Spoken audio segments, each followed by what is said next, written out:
Welcome to Wonderland, the podcast where I go down the rabbit hole to research things you may be curious about. My name is Ami, and I'll be your guide on this trip to Wonderland. Hi there, my Wonderlings, and welcome to another episode of Welcome to Wonderland. Since this is my March episode, I thought it would be nice to wonder about something regarding women in history, since March is Women's History Month. I knew I wanted to have historiographer Eric Barnes on my show since hearing him on the All About Nothing podcast and then listening to some of his podcasts. You are listening to History Man, where we walk in the footsteps of heroes and proclaim freedom reigns. Eric focuses on the Revolutionary War, and specifically Southern campaigns in the Revolutionary War. And I began to wonder about the part women may have played in the Revolution. I wonder. I wonder. I wonder. I wonder. I wonder. I wonder. I wonder. I wonder. I wonder. Before Women's History Month became a month-long celebration of women's contributions to history, it started as a single day, International Women's Day on March 19, 1911. Although the idea came after an event in New York City on February 28, 1909, just called Women's Day. Between 1909 and 1978, Women's Day was sometimes observed, but often was forgotten. Then, in 1978, the school district of Sonoma, California, participated in Women's History Week. And when the success of the event became known to other organizations, efforts were made to secure a national Women's History Week. In February 1980, President Jimmy Carter issued a presidential proclamation declaring the week of March 8, 1980, as National Women's History Week. Well, the Carter Center, since its founding, has always been devoted to peace and human rights. That the most serious and unaddressed human rights abuse on earth is against women and girls. For several years after, Congress continued to pass joint resolutions to designate a week in March as Women's History Week. Then, in 1987, Congress passed Pub L 100-9, which designated the whole month as Women's History Month. Since 1988, U.S. presidents have issued annual proclamations designating the month of March as Women's History Month. So now you know where Women's History Month came from. And before we get to my interview with Eric, I wanted to give just a little history refresher for anyone who needs it. The American Revolutionary War spanned from 1775 to 1783 and was a war in which the British North American colonies fought to gain independence from Great Britain. The war grew from anger regarding taxation without representation, among other things, and resulted in the Declaration of Independence being penned and signed, eventually establishing the United States of America as a sovereign nation with the signing of the Treaty of Paris in 1783. So now that everyone's up to speed, let's ask Eric some of your questions regarding women. No, it's fancy. We're very fancy. All right. Hi, my Wonderlings, and welcome back for another episode of Welcome to Wonderland. I am very excited to tell you today I have History Man Eric Barnes with me. Eric is a American historiographer who memorializes the Revolutionary War with a focus on Southern campaigns through writing. He is a journalist, through a blog, a podcast, which I've had the ability to listen to several episodes as I prepared for this one, and a comic book series. So I'm excited to have Eric on the show. I heard him once on the All About Nothing podcast, and since I heard him, I was like, I've got to get him on mine. I've got to find a way to get him on mine. So, Eric, I'm so glad that you are joining me today. Before we get into what we're going to talk about today, tell me a little bit about yourself. Well, I was born at an early age in a hospital so I could be near my mom, believe it or not. Oh, So, a mama boy. I'm a father, and I'm a former police officer and detective sergeant here in local Columbia. Richland County was where I retired at. And when I retired, I went over to the school district for a few years and then took care of elderly parents, and then got into the history side because I knew my wife was getting ready to retire. I needed to get out from underneath her nose a little bit because she would be looking at me all day and questioning why she married me. So I needed to get out and do something positive. So this is what I did. I like history. Huh? I'm sorry? She didn't care where you went, but you couldn't be there. Well, it's always nice to have an independent spirit, no matter if it's the man or the wife. So it's worked out well, and I started off doing a number of things, and the Revolutionary War 250th anniversary is coming up, and I've gotten a little traction on some of the projects that I'm working on, and we're very excited for what we're doing between the podcast for the adults and the comic books for the children, and just walking in the footsteps of heroes. I've really enjoyed doing what I do. So That is really neat. How did you settle on the Revolutionary War specifically as kind of your niche? well, I grew up in York County, and I grew up walking the battlefield of Kings Mountain, and a lot of my relatives are from up in that over the mountain region, and I can trace my roots back to a lot of those people, and so that resonated with me, and so I started walking. When I retired, I started walking a lot of these battlefields again, and then started writing a little bit about it, and then one thing led to another, and the podcast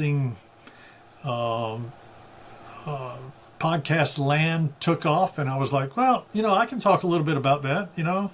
My background is interviewing people, so I can interview people, and so it was a natural fit for me. Well, and I've really enjoyed, I've probably listened to close to 10 or 12 episodes of History Man just in the last week or so.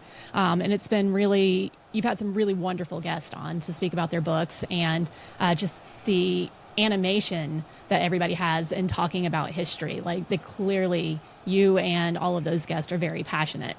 And so I'm excited to have that passion on my show today. I am not as well versed in history, though. I wish I were. I took history, in college, but with no specific discipline. I was a liberal arts major, so I took my fair share of history classes, but no specific discipline. So I learned a lot in the episodes that I listened to. And the stories, the anecdotes, they were all fantastic. And I appreciate the fact that you sent me all episodes to listen to that were about women in history, because that is what we want to talk about here today. Women's History Month is coming up in March, and this is going to be my March episode. And so I thought this is a really good way to bring Eric onto this show, is talking about the role women played in the Revolutionary War. Because a lot of times we hear the stories of the bravado of what the men did. And obviously we're very grateful for them, because that's why we are here today, able to do exactly what we're doing. But I know that women played an important role, and so do my listeners. And that's what we're going to talk about here today.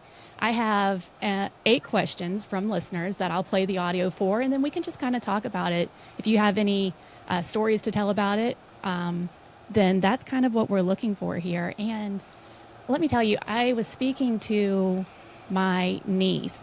One of the questions is from my niece, and she is 11, thereabout.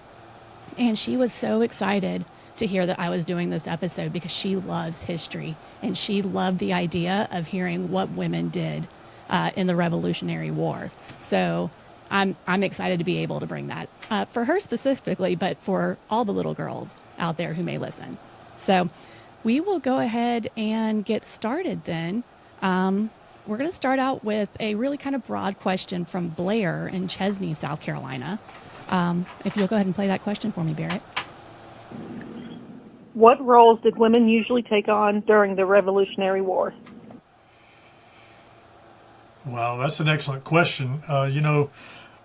When we think about history and who actually writes history, history kind of covers the broad strokes of history, and very rarely do we get into the detail, and especially right after the fact. Everybody's just trying to, what happened at this particular battle, what happened at that particular battle.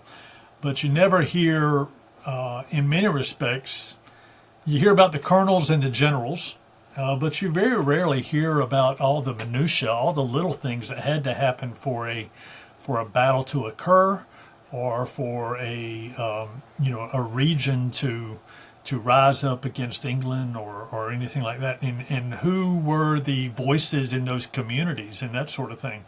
I like to think in terms of circles of influence, and we all have them. You have them, I have them.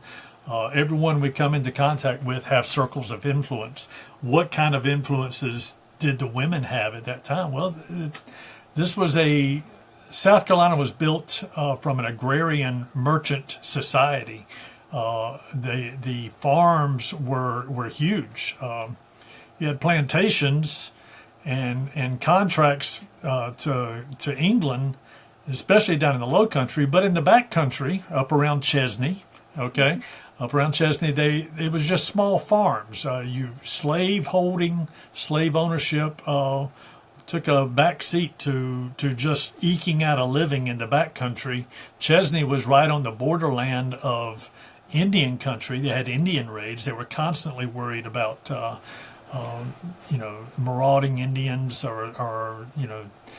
and they would establish forts and houses around there. The women, but I like to think in terms of what kind of circles of influence did the women have? Well, they had political influence, okay? They had influence in the home, raising the family, especially when their menfolk were away fighting. Well, they still had a family to raise. They still had to bring in the crops. They still had to change diapers. They didn't have diapers back then, but they still had to change. They were still pooping no matter what. So They were dealing with the poop. and then you had the influence of the battlefield. And I'd like to answer this question in those three circles of influence, knowing that there's plenty of other influences that they would have.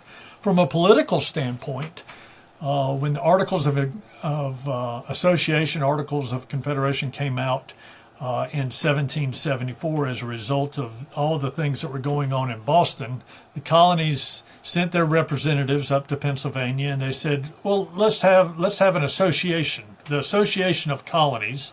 Let's bring everybody together. But what are our colonies saying?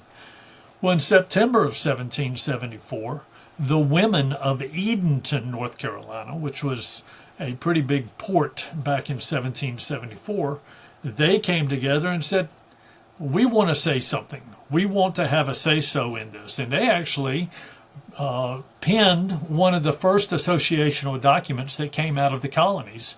And this is just a group of women sitting around the tea party, having a tea party, and they sent in to the newspaper their association of associational document, which basically said, we are for, we think what's happening in Boston is terrible, and we are for the tariffs that are being placed on tea, and we will adhere to that, and that is our protest against the English government, the British government. And so they sent that into London by courier, by ship. And then they got ridiculed in the newspapers over in England a couple months later. So, but they stepped up and they had their say, and they penned the document, and they actually penned their autographs to that document. That was their protest. So from a political standpoint, they were some of the very first that stepped up and said something in relation to the revolution, in relation to the tea tax. And Would they have known that they'd have been ridiculed? And they were like, we're going to do this anyway, and we're putting our name to it, even though we know that in England we may potentially be mocked for this. And they were mocked, and they suffered as a result of that, and ridiculed. In fact, I think one of the cartoonists in London said that the Americans need to, rein their women in or something like that. So it was really condescending in a lot of ways. Sure. But these women, they stepped up and they did that. One of their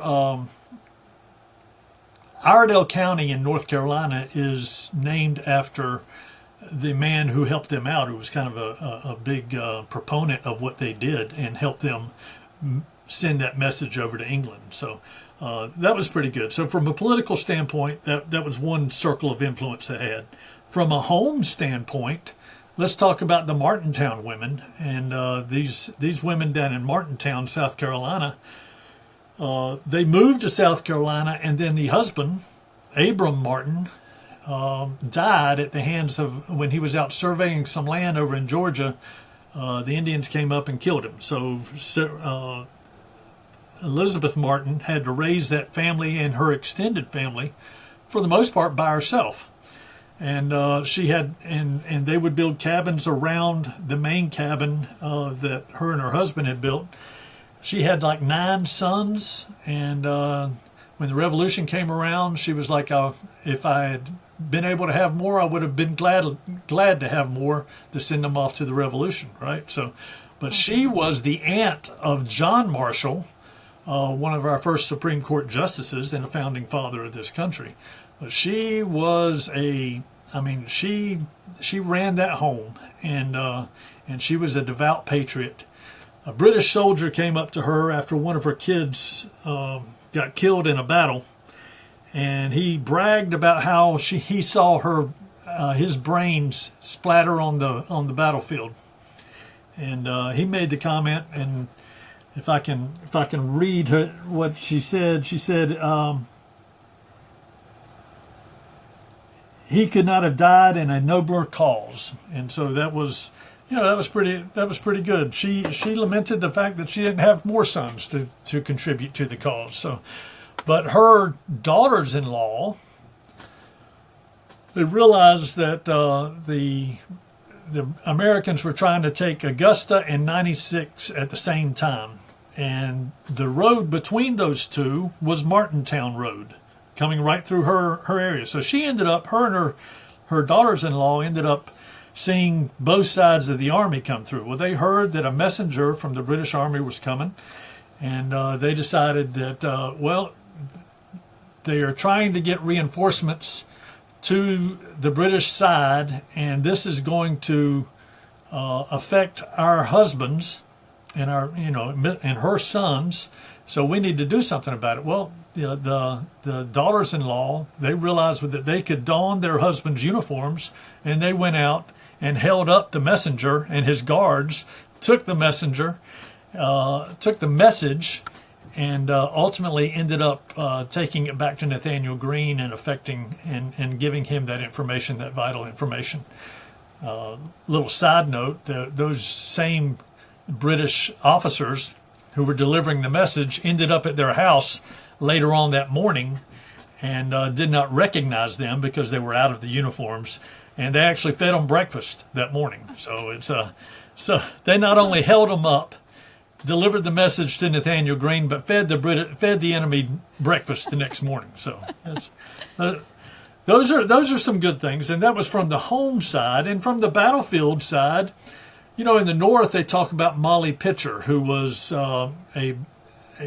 she volunteered to be on the cannon crew up there in the northern campaigns. Here in the southern campaigns, we had a friend of hers who moved down here to the south in the Watauga settlements, over the mountain settlements. She moved down here expressly to make gunpowder because there was a large amount of sulfur, there was a large amount of bat guano, which was huge in nitrates, and there was a large amount of pine tar in the mountains of North Carolina. She combined all those to make gunpowder and supplied the over the mountain men who came down and won at Kings Mountain, supplied them with gunpowder there in 1780. Right? And she did this. This was her family secret, and she did this. Her husband wasn't really, he was involved with her, but he was fighting as well. But this was her enterprise, and she would sell it not wholesale. She would sell it not retail. She would sell it wholesale to people she knew. She actually had to bring the gunpowder down on a big truck in her wagon and hand it over to the people, so she knew she was actually selling it to the Patriot side. I thought that's a pretty cool story from the battlefield standpoint. You have Rebecca Mott, who is from one of the founding families of South Carolina. Rebecca Bruton Mott. The Brutons were merchants in Charleston. When the British took over Charleston, they ran her out of her house in Charleston, so she ended up in Georgetown. They arrested her husband, and so they ended up having to move again. They moved to some land that she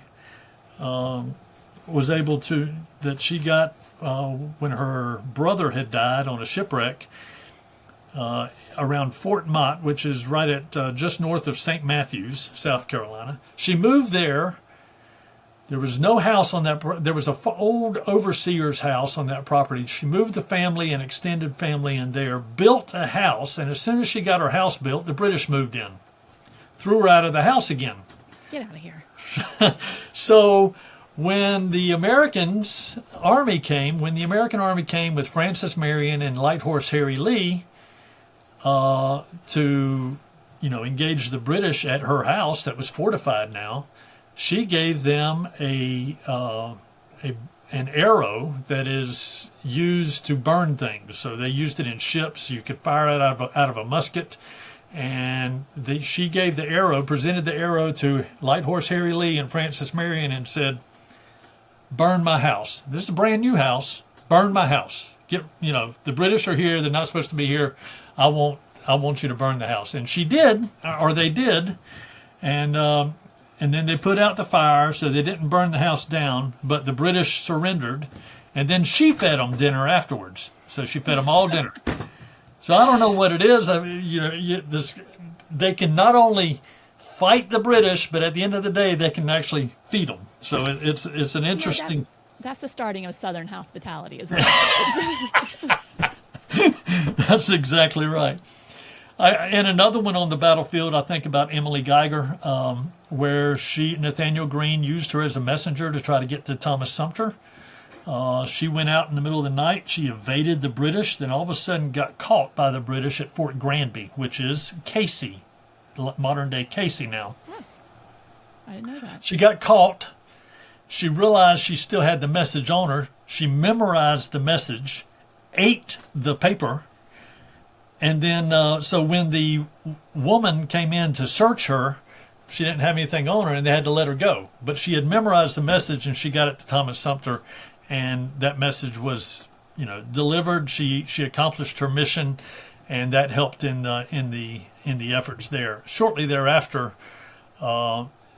96 was abandoned, and they started moving back. The British started retreating or evacuating back towards Charleston, and they were steadily being pushed back to Charleston. So those are some, between the political, the home, and the battlefield, I think those are pretty good circles of influence that you find the women in the American Revolution, especially in South Carolina. I'd say, God, that's really interesting information. I had heard of some of them just from listening to your podcast with the folks who have written books about them, and some of them were new. So the story about Emily, that's really entertaining, and I'm going to have to look that up more in depth later. The women that you just spoke about, it sounded like largely maybe came from influential families. The next question that we have is from Emmeline, who is from West Columbia, and her question is about class and station in the roles that it played. Will you play that question, Barrett? Do women do different things to help the war effort, depending on how much money their families had? Yeah, if you're talking about the class or their station in the community, from all walks of life, you had women stepping forward. Certainly, the social construct, and this is probably I'm using words that are probably bigger than our guest questioner there, but the world dictates to us our class and our station in many respects, and from a spiritual level, we are created equal in the eyes of God. Right? He knew us before we were born. The scriptures say that God knows every hair on our head, and the Presbyterians in the backcountry and the spiritual leaders of the time often reinforce those doctrines to the colonists. You see evidence of that doctrine in the Declaration of Independence, where we're all created equal. We're endowed by our Creator with certain inalienable rights. Among them are life, liberty, and the pursuit of happiness. So that was a spiritual nod. It's embedded in the Constitution, where you as an individual are held accountable. I can't, as a cop, as a former law enforcement officer, when I was a law enforcement officer, I can't arrest a whole group of people and hold them all accountable for that group action. I'm arresting individuals and bringing evidence against those individuals, evidence that can be questioned and held up to scrutiny by a jury. So you're held accountable as an individual. And so What did people do since then? Well, they retarded that whole idea of individual accountability, and they have said, and when we say all men are created equal, they've retarded that and said, well, that's men, that's not women, or that's men, that's not enslaved, or that's not a Native American we're talking about. We're just talking about Anglo-Saxon men, right? Well, that's not it at all. They've retarded that whole viewpoint. So when we talk about social constructs, there's a difference between what we accomplished in the American Revolution is we threw off all of that class and we said, hey, government is by the people, for the people. So, but to your question, from a class and how that pertains where people were in the community, where your people in Charleston were the social elite. People like Rebecca Mott, they had a lot of money. They certainly showed their prowess at Fort Mott, and you had Miss Elizabeth Martin. She certainly came from a very well-to-do family, and but they were eking out a living in the back country of South Carolina. But you had other people, and I'm thinking in terms of Andrew Jackson's mom, Elizabeth Jackson. She certainly was, off the boat out of Ireland, Scotland, and they were eking out a living up in Lancaster County, South Carolina, and she lost her whole family. She lost her husband several years before the Revolution, and then the Revolution actually took her sons, all of them except for Andrew, and then she was trying to hold her family together, her nephews, her nieces, because her sister died. And it was just it's a tragic story, and she ends up going down to Charleston to check on her nephews, and she ends up dying of a disease. But her heroic efforts to try to hold that family together is nothing short of inspirational and life changing for Andrew Jackson. So, and because of that, Andrew fought the British in the Revolutionary War at 15 and 16 years old, and then ended up fighting them again in 1812, and then ended up being President of the United States and holding the banking system accountable, because the bankers had gotten out of hand and really were kind of railroading the United States debt and turning them into keeping them in a third world country impoverished. And so those are some, from all walks of life, you had women stepping up for the cause, stepping up as patriots, stepping up for individual freedom. And it's something to be very proud of in South Carolina. It really is. It is, and it sounds like Miss Jackson definitely instilled some great values and morals into Andrew to continue that on.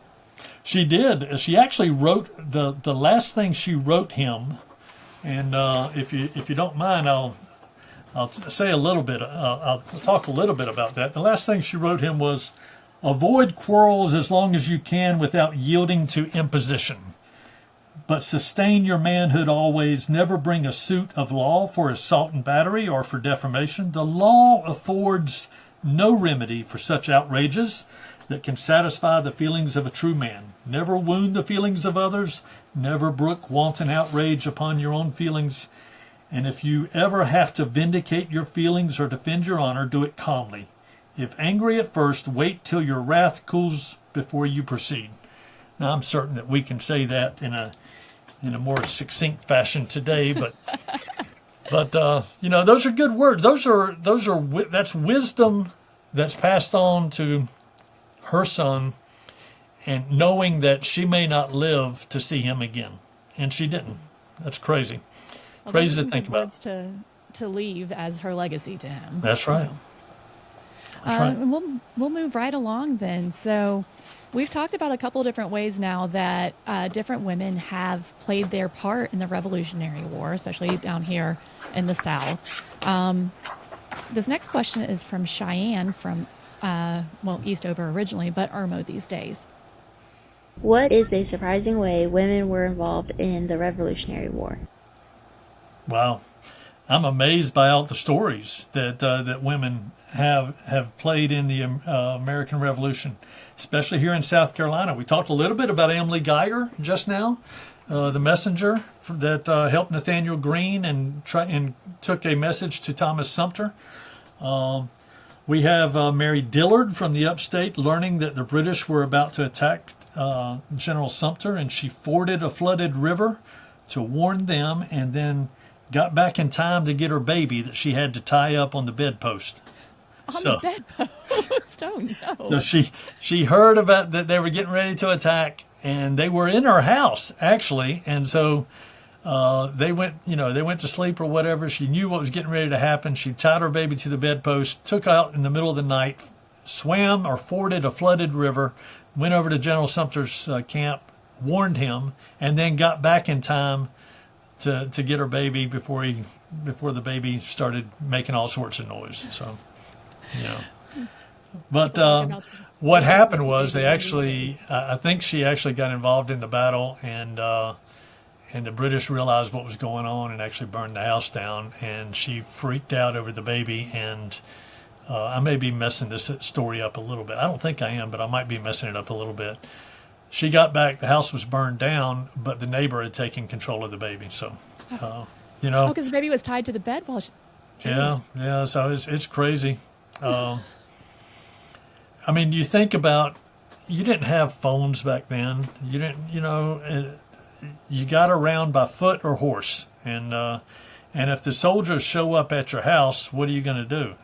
And your brother or your cousins or people that are fighting on the other side, you've got this information that actually will save their lives. What do you do? And so she was caught in between a rock and a hard place because she had the responsibilities of a mother. And so kudos to her. And that says a lot. I've got he's 13 now, but for her to be willing to say, I've got to do this. I can't stay here. I have to let them know. That's right. Even knowing that it means tying her baby to the bed. Like that, because there are already bad guys in your house. Like, that there's some level of bad going on. That's right. And you're like, I've got to do this. So I think that definitely says a lot for what's going on there. Goodness gracious. It's not a choice between it's several bad choices, and you gotta make your decision which bad choice is the right choice. Right. So that's tough. And also to keep in mind, when we think about babies and mothers, we think in terms of early 20s, late teens, early 20s. Some of these women were having babies 15, 16, 17 years old, and and we're talking, we would look at them now as saying, oh, they're teenagers or whatever. Right. These are tough women. Okay, this is not for the faint of heart. Their life in the backcountry, or during this time of the Revolutionary War, and so kudos to them, and they deserve our respect and our admiration. I agree, and that really is a surprising way to contribute to the effort. Cheryl from Columbia, South Carolina, had a similar question, but about more specifically something women might do. Play that for me. Did any women actually take up arms and fight on the front lines? Right. Well, so when we think about young boys and we think about women, and we've talked a little bit about that, the spies, messengers, caretakers, that sort of thing. But probably the best one that I can think of right now comes from the Battle of Point Pleasant that occurred in 1774, 1775 in what is now West Virginia. There's the story of Ann Bailey, and they called her Mad Ann Bailey. Mad Ann Bailey, and she deserved every bit of that moniker. They killed her husband. Point Pleasant was part of Lord Dunmore's war, and it's considered maybe one of the first outbreaks of the Revolutionary War. And it was kind of an offshoot or whatever, but they were trying to eke out a living and establishing their ideas of independence and freedom in the backcountry of Virginia. Of course, West Virginia became West Virginia at the start of the Civil War, but at that time it was Virginia.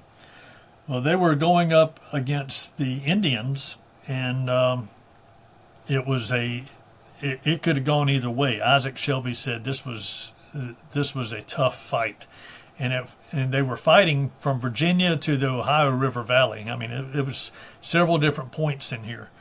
Well, the Indians killed Ann Bailey's husband, and instead of taking it and just trying to eke out a life, she decided to take up her musket and her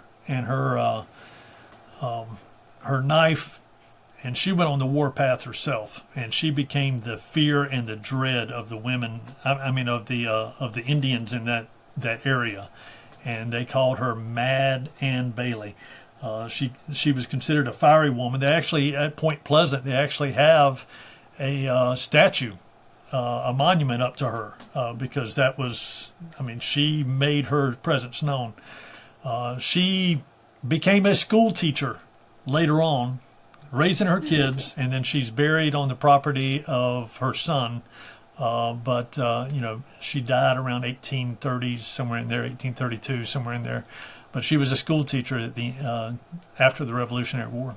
I bet no one spoke out of place in her classroom. I don't think they did. I really think that she was.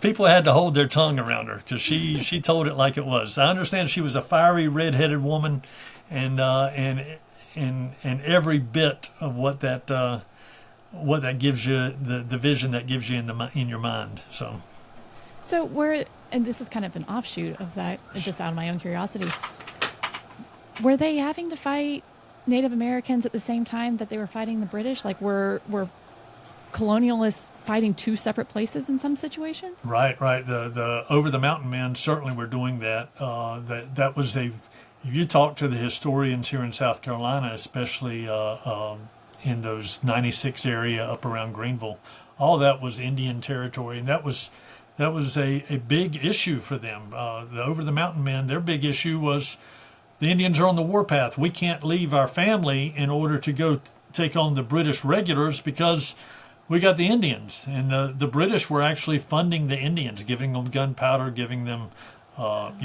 whatever things of value that they wanted to make those happen. They had alliances. There was a lot of geopolitical intrigue going on between the Cherokee and the British, and it had ramifications all the way down the Blue Ridge Mountains, all the way down the Appalachian Mountains, from Pittsburgh all the way down. And this is all offshoots of the French and Indian War from several years prior, where supposedly all these taxes were as a result of the French and Indian War. So it's a cascading event that happened. But those geopolitical alliances with the Cherokee and the British, when they were trying to take over Charleston in 1776, they were trying to get the Cherokee to attack at the same time that they were getting a land force to attack from North Carolina into South Carolina, and then using the Navy. The Cherokee, when they started on the warpath, they got decimated by the colonists. But and on paper, it looks like it'll work out, but it didn't work out for them in 1776 when they tried to take Charleston. But yes, to answer your question, they were fighting the Indians. In fact, they had to go through when they came up to go down to Kings Mountain. They had to leave a significant portion behind because they were expecting Cherokee raids. And some of those men didn't want to leave their families at so those are some of the questions that they are, some of the realities they had to deal with. So, well, thank you for that explanation. I didn't realize that in my history lessons that they were doing both at the same time. All right, so let's keep moving along here. The next question that we've got is coming from Jenny in West Columbia. What's the most heroic feat by a woman during the Revolutionary War that you know of? Oh, wow. Well, you're asking me to pick. And who's your favorite? Each one of those. Well, I like Elizabeth Jackson. I like Elizabeth Jackson because she had what she did in this life reverberates even today in regards to the presidency. And I really like her. But I think one of the things that stood out to me the most and probably has the most romantic air about it was the story of the Moors, Moore, out of the Over the Mountain regions. We just talked about how they had to make decisions and it was almost a lottery system. Okay, we've chosen you for this battle. You stay behind. That sort of thing. Mr. Moore was chosen to go down to Kings Mountain, and he ends up getting hurt. I mean, he was wounded in Kings Mountain, and so badly that they had to put him up in a house down at the North Carolina-South Carolina border. Well, all the fighters came back across the mountains over into Virginia, and they're all in the local taverns, the local houses, and they're all talking about what a great battle it was, what a great victory it was. Miss Moore shows up and goes, "Where's my husband?" And they go, "Well, we had to leave him down in a house because he was so badly wounded." And she said, "What?" So she made the two-week trip back across the November Mountains of the Appalachian region by herself, came down and made the same trek that those 900 soldiers, 900 militiamen made. She made it by herself to find her husband, get him, care for him, take him back home. Holy cow. That is moxie. It is. So, and you said November, like literally the month of November in the mountains. That's right. And, and to know that it was when they made the trek the first time to go down to chase Ferguson to get him at Kings Mountain, there was already snow on the mountains. They had shoestring, they called it shoestring depth snow across the mountains when they came down the first time. Well, by the time they came back, it was several weeks later. It's even colder at that point. So they came down in September, October. When they got back, it was the end of October. She came down in November. So, it's colder. She must have really liked him. She must have. Well, it's the frontier, okay? We don't have all the things that we have today in society.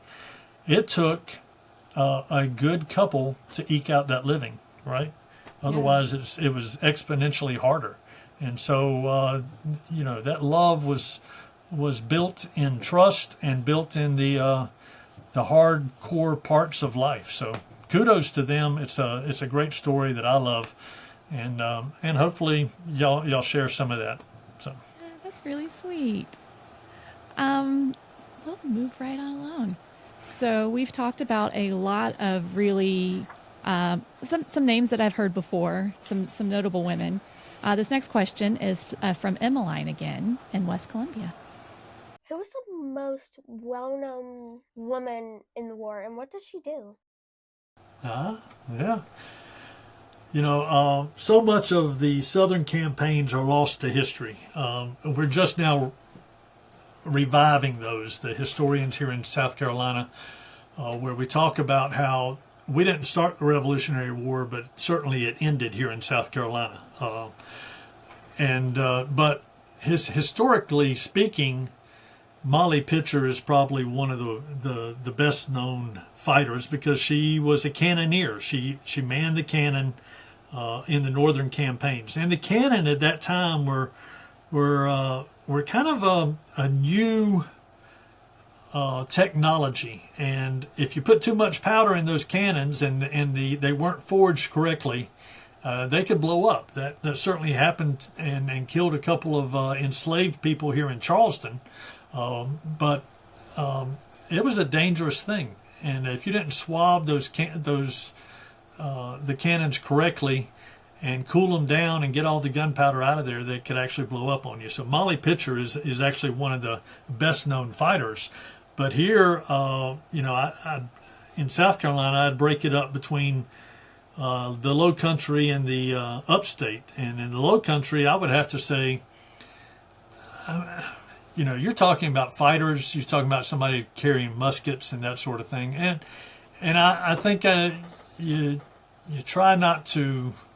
You're going to have to be careful in who is considered a fighter and who's not considered a fighter. In so much of the military back then considered people who picked up the musket, those were the only fighters in the Army. But what we know is that the Army of today had engineers, right? We had a whole staff of people who fed the people, right? You have a whole corps of medical people. When you think in all of those corps, all of those parts of the modern military are considered soldiers, right? So back then, Martha Bratton, when they had the battle at Huck's Defeat up in York County, Martha Bratton was helping all the wounded soldiers, and certainly you saw that with Elizabeth Jackson. She was helping all of those soldiers that were hacked to death up at Buford's Massacre. So they were considered, in modern terms, they would be considered soldiers. They would be considered part of the Army, and so I would have to list those as some of those women. Kate Berry was pretty formidable. She was whipped by a British soldier, and who was trying to elicit out of her information about her husband and his company of Rangers, Patriot Rangers, and she refused to tell him, despite the fact that she was whipped pretty harshly. So much so that after the war, all the Rangers wanted to or set it up to where Mr. Berry and that British officer were in the same room, and they were saying, "Go ahead and kill him. Go ahead and take out your, mete out your punishment on him." And I think he took a 3-legged stool and hit him over the head or something, but he didn't kill him. But she was known as the matriarch or the queen of that Ranger company, and they just kind of said that she was it's almost like the homecoming queen of that company. It really is, because they took her under their wing, and she was forever in their debt. And she actually mobilized all the militiamen in that community to help out Andrew Pickens and Morgan at the Battle of Cowpens, in that great victory at Cowpens. And she was responsible for a lot of those men showing up, because she was so well known and well thought of because of her bravery during that time when she wouldn't give up her husband. So is that not about Kate specifically, but you talked a little bit about Miss Jackson and some of the others. Was it common that the women would take on the role of nurse, that they would be the ones to try and, I know we talked about early the women feeding officers and things like that, but was that a common thing for them to do, is to take on this additional responsibility of medical care, of nourishment, of grooming, of all of that, of these armies that were around?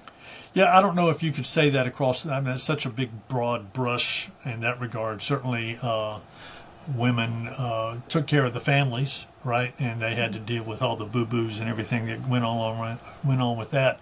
But like for Martha Bratton, she brought with her from over in Scotland and Ireland, she brought with her an understanding of herbs, an understanding of medicine, rudimentary, obviously, but she had a certain amount of that knowledge passed down to her. In fact, her children became doctors as a result of that. But for her especially, she had that skill set already, and she was looked at as someone who had the healing properties or had the healing knowledge. Okay.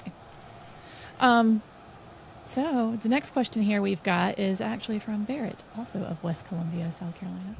Are there any notable women that were involved in the colonial efforts from South Carolina? Well, we certainly have talked about those already. We talked about Martha Patton, or Mary Patton, who made the gunpowder up in the over the mountain regions and brought it down into the upstate. To hear Martin Mangello talk, perhaps she made trips all the way down as far as Camden, and maybe even a little further down into some Scotch-Irish settlements down here and gave the gunpowder to them. Martha Bratton, we talked about, she stood up to a sickle was actually placed on her neck, and they threatened to kill her if she didn't give up the whereabouts of her husband. And then they locked her and her kids in the upstairs attic, and we're going to come back the next day and burn the house down. And she got word to an enslaved person by the name of Watt, who was held in such high regard that they even gave him a grave, a marked grave later on. But Watt found Mr. Bratton, and they actually came back and defeated Christian Huck at Williamson Plantation right down the street, right down the road. But then the British showed up later, and they knew that she had gunpowder hidden on the farm, and she heard them coming, and so she blew up the gunpowder before they could get to her. So she was a woman of she was a staunch woman. she had some starch in her makeup. Elizabeth Jackson we've talked about quite a bit. Kate Berry is a good one. Dicey Langston stood in front of a British soldier who was threatening to shoot her father, and they were living right in the midst of a loyalist community, and so they were always being looked at. Her brothers had been were patriots, and her brother had left a rifle at the house, an extra rifle that he had, and he gave her a password that if somebody comes by looking for this rifle and they give you the password, then give them the rifle. And so some guys showed up and said, your brother left something for us. And so she went and got the rifle, and she asked them what the password was. And he goes, I don't have a password. And she goes, well, I still have the rifle. And she pointed it at him. He said, I still have the rifle. Right. So they said something to the effect of, well, you got to be his sister. So, that sort of thing. So, and it all worked out. But she had some moxie to her as well. We talked about Emily Geiger. We talked about Dicey Langston. Well, that's who we talked about, Dicey Langston just now. Rebecca Mott, we talked about her. And then Libby McNamee was on a podcast with me and talking about Susanna's Midnight Ride. And Susanna was a young lady who actually worked in a tavern that was at a crossroads, that everybody would come, and the British ended up in the crossroads or in the tavern talking about how they were getting ready to capture Lafayette before the Battle of Yorktown. Well, this woman realized what was going on, realized that it was important, and so she left the tavern in the middle of the night, found Lafayette, warned them, and saved Lafayette's life. And as a result, Yorktown, Lafayette was instrumental in the Battle of Yorktown, where we won the decisive victory, where Cornwallis was defeated and gave up his sword, and for the most part, that was the last. It wasn't the last battle, but it certainly was the downfall of Cornwallis and the beginning and one of the ends of the Revolutionary War, and probably because she helped save Lafayette's life. A woman, right? Yeah. Cool stuff. So I guess that's a theme that we've kind of heard throughout. Some of these women literally were just there, and I suppose that the people around them took them no account, paid them no mind, and they took advantage of that short-sighted thought and were able to warn the people that needed to be warned in some very instrumental ways. Yeah, they weren't wallflowers. None of them were wallflowers by any stretch of the imagination. They didn't just go about life and think, oh, I don't have a say-so in this. I'm a big fan of Teddy Roosevelt. One of his quotes is, it's not the critic who counts. It's not the man who points out where the strong man stumbles. It's the man who's in the arena. And certainly these women saw themselves as being in the arena of the American Revolution. Well, I'm glad that they were there. We have just one final question, which honestly we've talked a lot about it may just be some of the same people that we've talked about. But this is the question from my niece in Chesney, South Carolina, and she's very excited to hear this answer. So, is there a woman who isn't talked about or credited enough for her role in the revolution? So an understated hero, maybe. Well, from my perspective, the Southern campaigns are never talked about enough. And if we start digging into the Southern campaigns and some of these women that we have, none of them are talked about enough. It's crazy how much we have lost and how much from a historical standpoint. And so much of it is, if it's not written down, it didn't happen, right? So, you got the generals, like I said at the beginning of the podcast, you got the generals and the colonels. They got a lot of books written about them. They got a lot because they were writing dispatches and writing notes and sending messages and stuff. There's a lot of things that came from them. But what you don't hear are the women who maybe pushed their sons out the door, and said, "Hey, you need to go do this," or they gave a pertinent bit of information to the right person at the right time. Or like the women of Edenton, North Carolina, they decided from a political standpoint, well, we're not going to sit on the sidelines. We want to have a say-so too. We want to have a voice.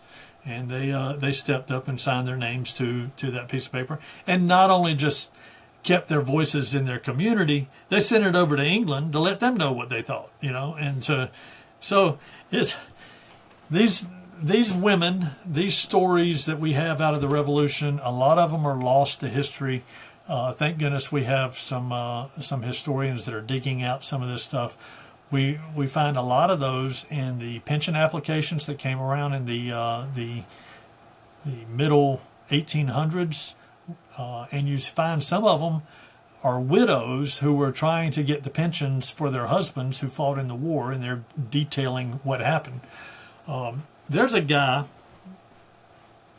and these are stories that you don't know. These are all intricate stories, and every person has their own experiences, right? There's a guy, a free man of color, a free black man, out of Barnwell County named Isham Carter. Isham Carter is the son of a black gentleman and an Indian mother, and he goes off to war. And he fights at Stono Ferry, at Savannah, and at Charleston as a cannon mate. So he's working on the cannon. And there's a bunch of people that work on each individual cannon. They're loading the cannon. They're hauling canisters, ammunition up. They're swabbing things down. They're doing all the things that they need to do with this cannon. That cannon crew is upwards of 12 to 16 people.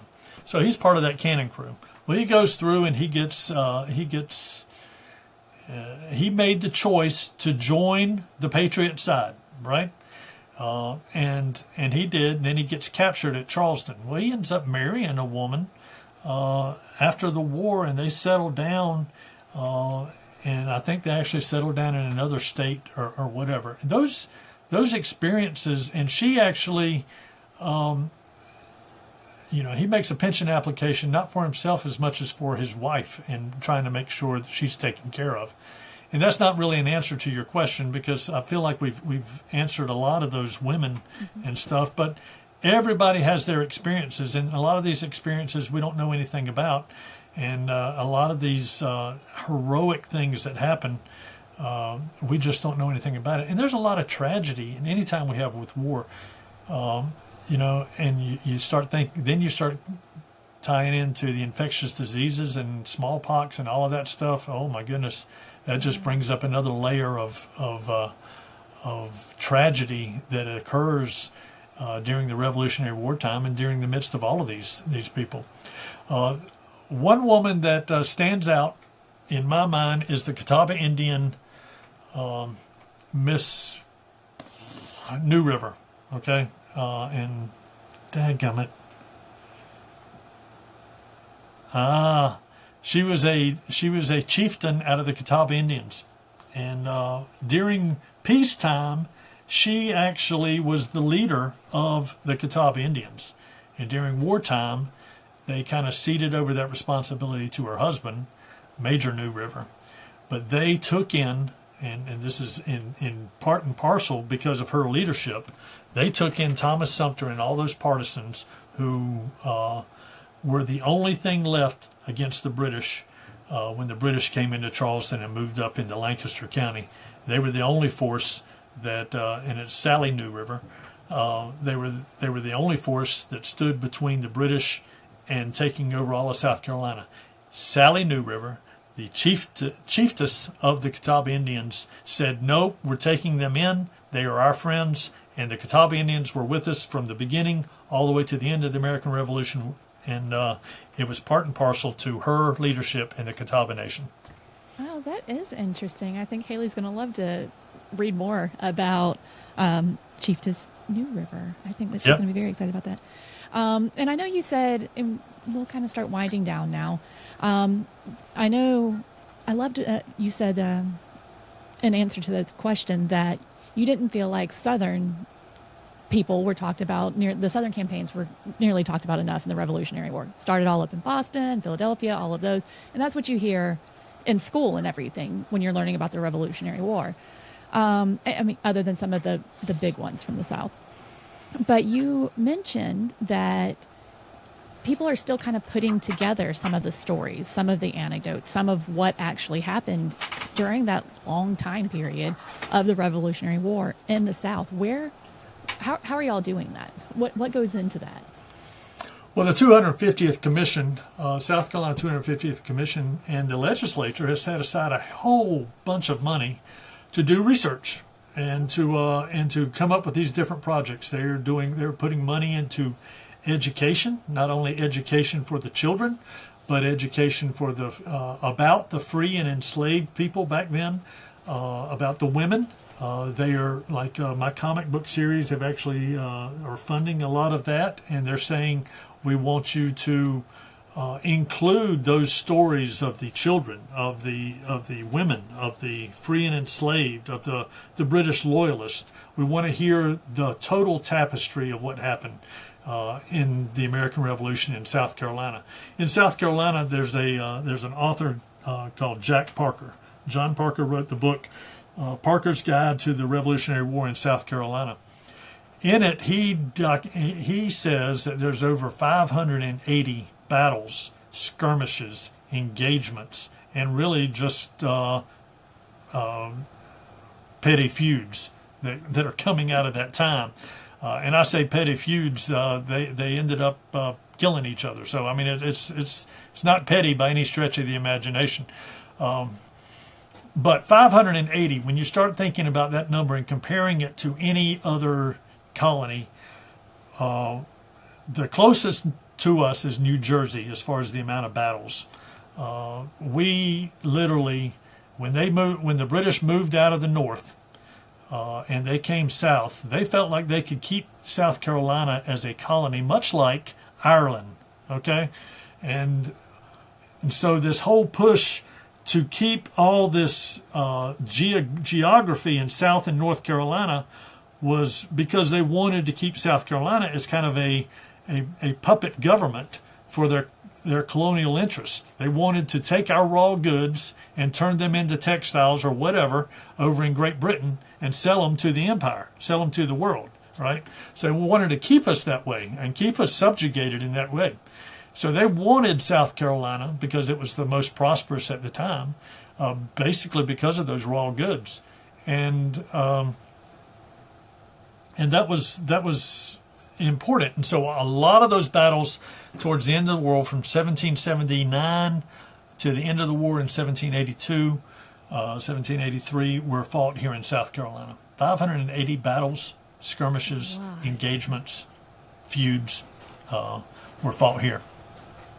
And so you talk about some of those, I guess, in the comics. Tell me a little bit more about or tell our listeners a little bit more about the comics. So our comic book series, we're going to do we've done the Rise of Thomas Sumter, which occurs in the Catawba River Valley, going all the way up into North Carolina. But our stories are primarily in South Carolina. It takes us from the time that Thomas Sumter is burned out of his house in May of 1780, and then he goes and he pushes back in York County, After he finds friends in the Catawba Nation, he pushes back against the British at Huck's Defeat, the Battle of Huck's Defeat, which is Williamson's plantation in York County. From there, he goes to Fairfield County and takes on Rocky Mount, an outpost there just across the Wateree River.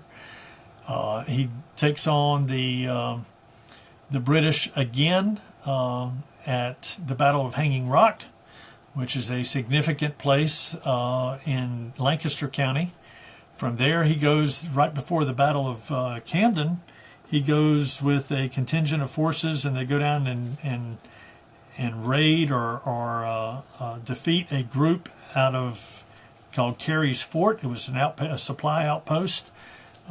Beats them there, and then when Gates loses at Camden, Sumter is taking all of his supplies and all of his army and all of his prisoners up the west side of the Wateree River.